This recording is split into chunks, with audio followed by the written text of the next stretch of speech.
پیسے دے کے وہ وزیر اعظم بنے تھے.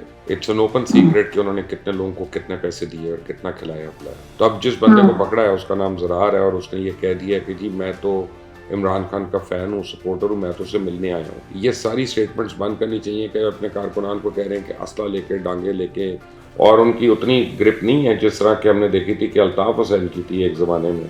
عوام کو دکھانے کے لیے نعرے بازی ہے اور عوام کو کہا جا رہا ہے کہ قربانی دیں، خود ایک آنے کی بھی قربانی دینے کو تیار نہیں ہے.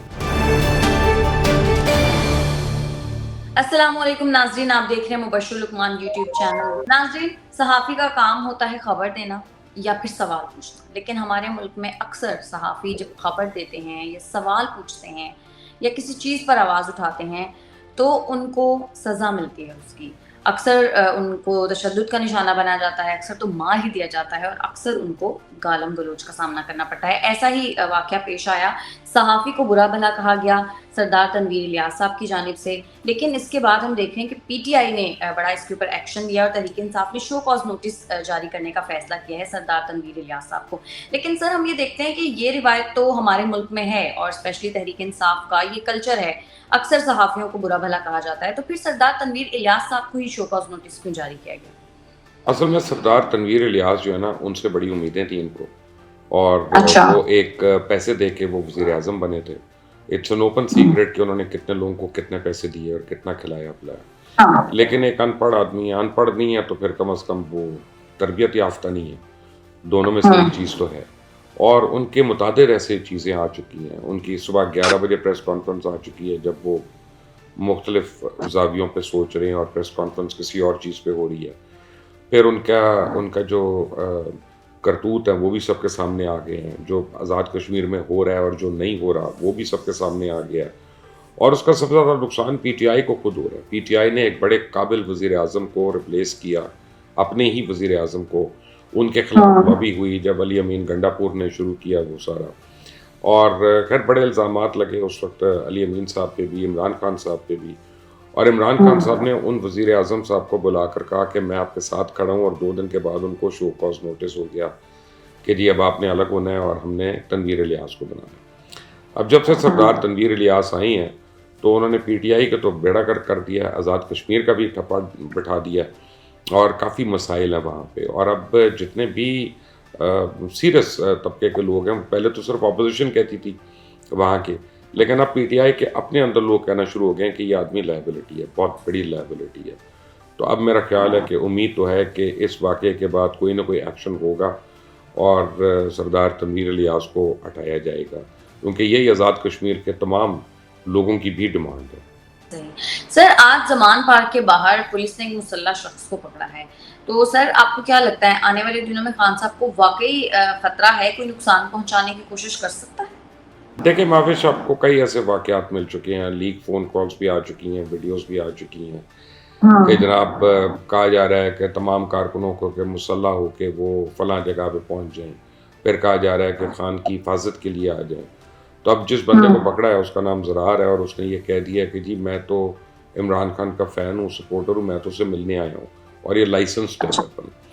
تو اب لائسنس ویپن کے اوپر تو کوئی قید نہیں ہے. اگر وہ کنسیلڈ ہو، اگر اس نے اوپن کیا اس کو، تو پھر تو وہ ایک جرم ہے. لیکن یہ ہے کہ وہ پی ٹی آئی کا سپورٹر ہے. تو دیکھیں، کسی بھی جو بڑا لیڈر ہوتا ہے اس کو خطرہ تو ہوتا ہے، اس میں تو کوئی دو رائے نہیں ہے، کیونکہ وہ خود سے اس کے مخالفین نہ بھی جائیں. جو ملک دشمن لوگ ہوتے ہیں وہ چاہتے ہیں کہ ایسا کوئی واقعہ ہو تو اس سے ملک کے اندر افراتفری ہو، کیوس ہو. تو پہلے تو پی ٹی آئی کے اپنے لیڈرز کو یہ ساری سٹیٹمنٹس بند کرنی چاہیے کہ اپنے کارکنان کو کہہ رہے ہیں کہ اسلحہ لے کے، ڈانگے لے کے یہ سب کچھ جو ہے نا پہنچو. بلکہ علی امین گنڈا پور نے تو یاد ہوگا آپ نے کہا تھا فون کال جو ان کی لیک ہوئی تھی، لائسنس اسلحہ ہے نا تو بس لے کے آؤ، اور ڈنڈے والے لے کے آؤ، یہ لے کے آؤ. اور موٹر وے پہ انہوں نے کوئی پوائنٹ بتایا تھا، میرا خیال ہے کہ وہ جو لاسٹ ٹول پلازا ہے وہاں پہ. تو آپ کے اپنے لیڈرز جب لوگوں کو ان باتوں کی ترغیب دے رہے ہیں تو پھر ایسی حرکتیں ہونی ہے. اب دیکھیں سر، خبریں یہ بھی آ رہی ہیں کہ خان صاحب کے خلاف کچھ نیب کیسز کھلنے والے ہیں، جن میں پشاور بی آر ٹی اور ہیلی کاپٹر کا استعمال، اور اس کے علاوہ کچھ دیگر کیسز بھی ہیں. سر، اس بات میں کس حد تک سچائی ہے؟ ان پہ تو آلریڈی اتنے کیسز چل رہے ہیں. دیکھیں، بی آر ٹی پہ تو کھلنا چاہیے، اور باقی جو اور کرپشن کے کیسز ہیں وہ بھی کھلنے چاہیے.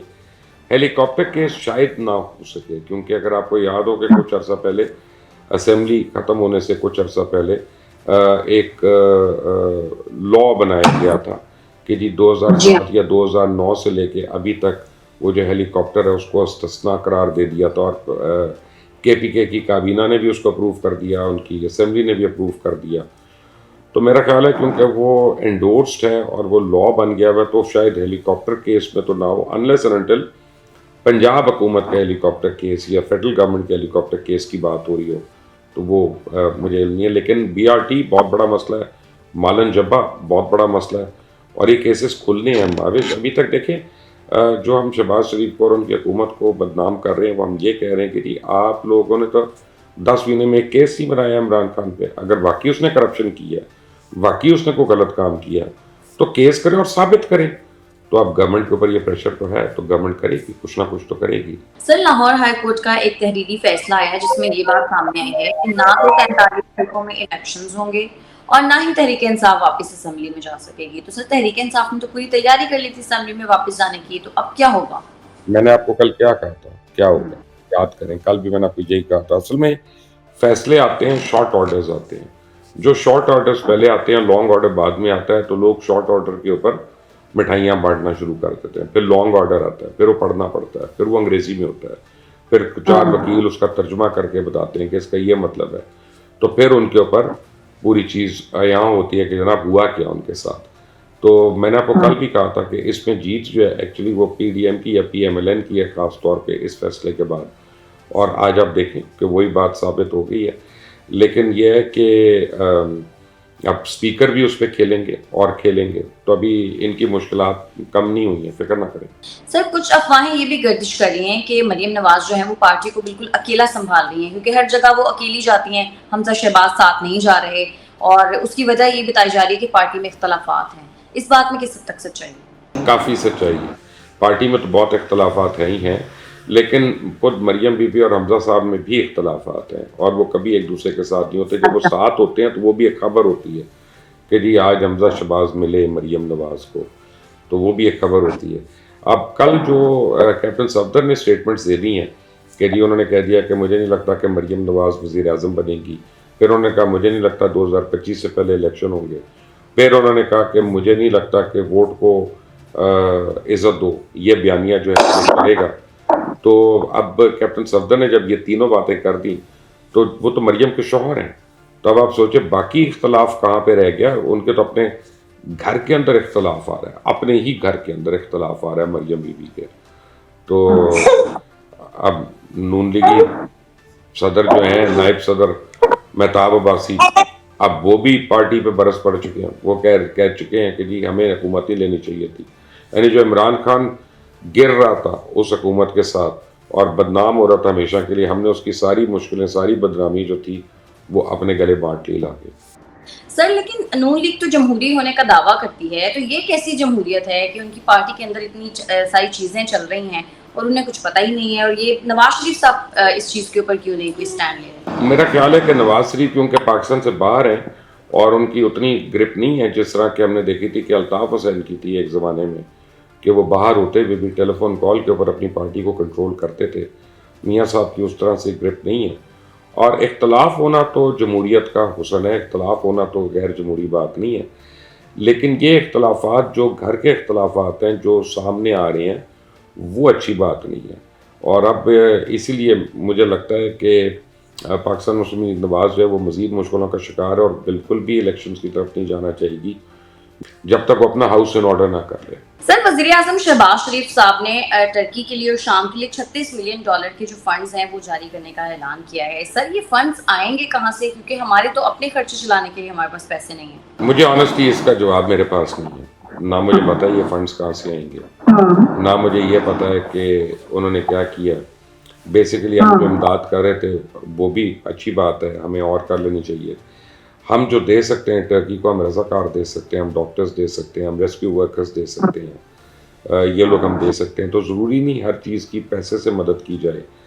لیکن بہرحال شاید $36 ملین کی انہوں نے ادویات وغیرہ بھیجنی ہو سکتا ہے کہ وہ ان کیش نہ ہو، ان کائنڈ ہو، کہ ہمارے پاس جو چیزیں گندم ہے یا ہمارے پاس غلہ ہے یا ہمارے پاس کمبل ہیں یا ہمارے پاس دوائیاں ہیں، اس صورت میں ہم بھیجیں گے اور اس کی یہ مالیت بنتی ہو.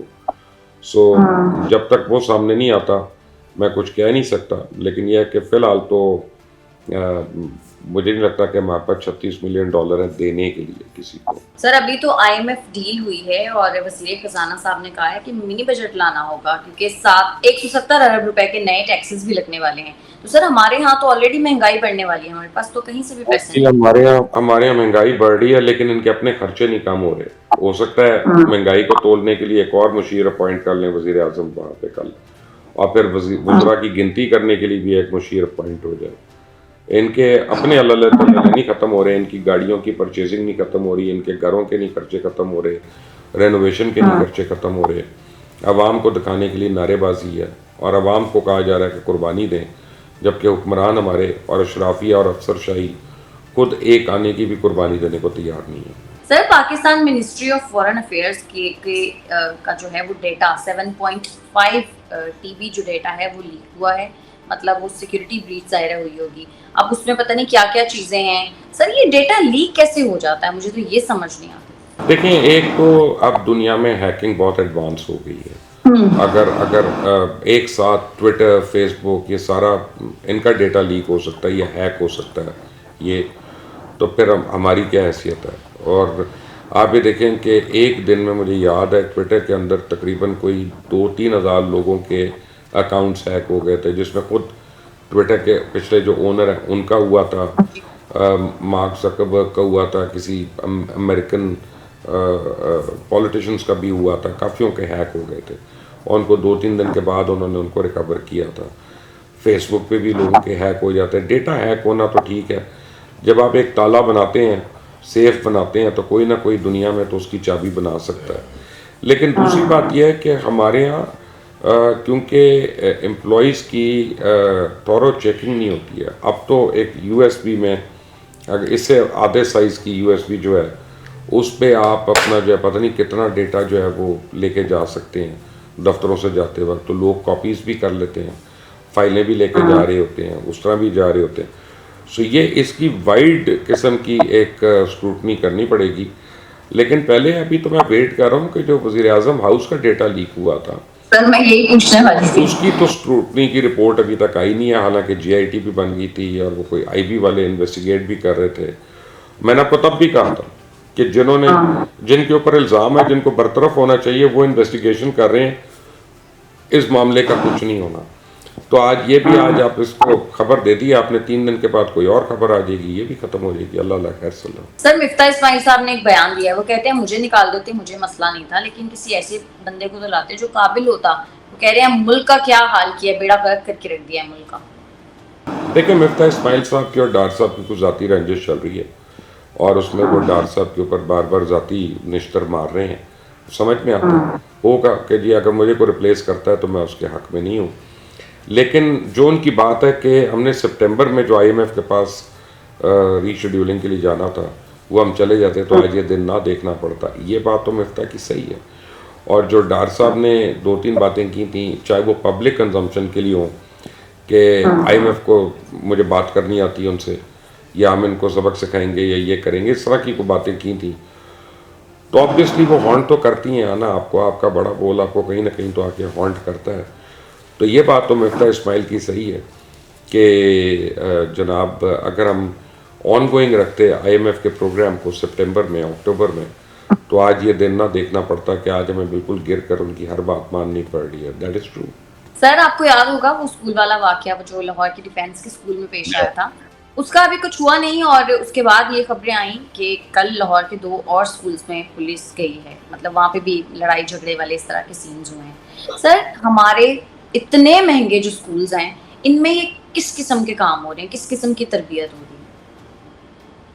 ماوش ایک الگ سے سبجیکٹ ہے، اس پہ ہم الگ سے پروگرام بھی کر سکتے ہیں. میں چاہتی ہوں کہ آپ اس کے اوپر بات کریں کہ آپ نے مجھے تب کہا تھا کہ ہم اس والے ٹاپک پہ بھی بات کریں گے. لیکن فیکٹ آف دا میٹر ہے کہ پولیس اس لیے گئی کہ اسٹوڈنٹس میں فائرنگ ہوئی ہے.